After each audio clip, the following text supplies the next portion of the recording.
It's no secret that the security environment in the Middle East has deteriorated in many areas. And as I've said repeatedly, the security of Israel is one of my top foreign policy priorities. And that has expressed itself not only in words but in deeds. All right, sure it has, and sure it is. And joining us now is Congressman Peter Roskam. He is a member of the House Ways and Means Committee, chair of the GOP Israel Caucus, and chair of the Bipartisan Task Force for Combating Anti-Semitism. Congressman, welcome, sir. Thanks. Great to be with you today. Well, it's great to be with you. Recently, Dan Shapiro, the U.S. ambassador to Israel, had something to say regarding democracy in Israel, Israel going after people who harm Palestinians, and implied that Israel really doesn't care about bringing those people to justice. And you reacted very strongly and I believe very appropriately.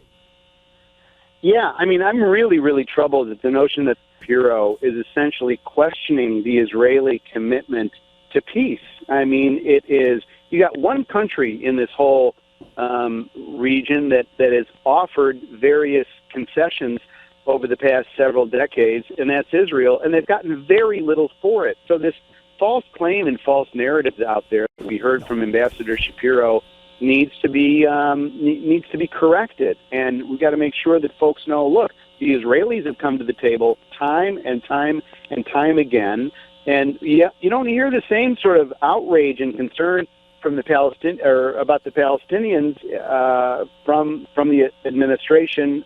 Very little in terms of the denunciation of attacks in Israel of civilians of late. So right. I just thought it was wrong-footed and it needs to be corrected. Absolutely, and this comes on the same day. That remark, the comment from our ambassador, comes on the same day that the mother of 6 was stabbed to death, who was stabbed to death by a Palestinian terrorist, was buried. There's no sensitivity. They couldn't care less. You know what the president's reaction was? I remember it distinctly when those rabbis were hacked to death with a meat cleaver in a synagogue in Jerusalem. 3 or 4 of them were Americans. He sat in the Oval Office. He basically shrugged. I mean, that was his reaction. Let me also ask you about this. This deal with Iran, the releasing of the, the trading of the prisoners for the people who were tortured by Iran, who are American citizens. He also, Obama, agreed to have Interpol call off their search and take them out of the whole picture. 14 people, many involved with terrorist acts, including those responsible for bombing the Jewish center in Argentina in the 90s that killed 84 people and wounded 100 others. This is really troubling. It's a bad trend, and it also creates the impression of a moral equivalency between these prisoners who were exchanged. There is no doubt in the mind of anybody who's listening that the people who were held in Iran, the Americans held in Iran, were innocent and that they were unjustly held. And think about this trade. 5 innocents are traded for 7 people who were criminals, and an additional 14 people who should be pursued by the police now have the certainty that international police forces will not be pursuing them. What kind of an absurd trade is that? What kind of a moral equivalency is that? To denigrate one for the other, it's a foolish enterprise all the way around. And let me tell you, let me make you a guarantee, Congressman, and I feel free to weigh in on this or not. If those 14, one or more of those 14 had been involved in blowing up a mosque somewhere, no way on the face of the earth, under any circumstance, would Barack Obama have agreed to it.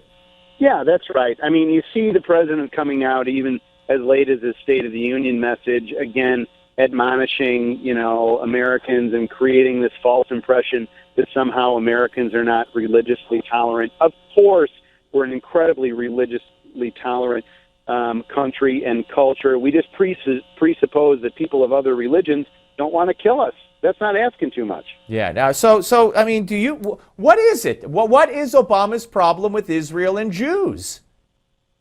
I don't know. I think it's not so much what the president says about Israel; it's what he does about Israel.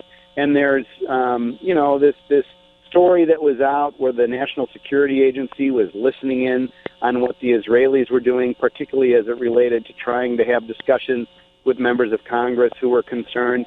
I mean, it shows you the disposition and the attitude of an administration that, again, can sound flowery and all kinds of things and very reassuring towards Israel. But when it comes down to it, time and time and time again has cut Israel out from underneath Absolutely. it. Obviously, you know, the poor treatment of Prime Minister Netanyahu in the Congressman, past. it was from day one, and it's only getting worse. Listen, kudos to you. Thank you very much for coming on. Appreciate it.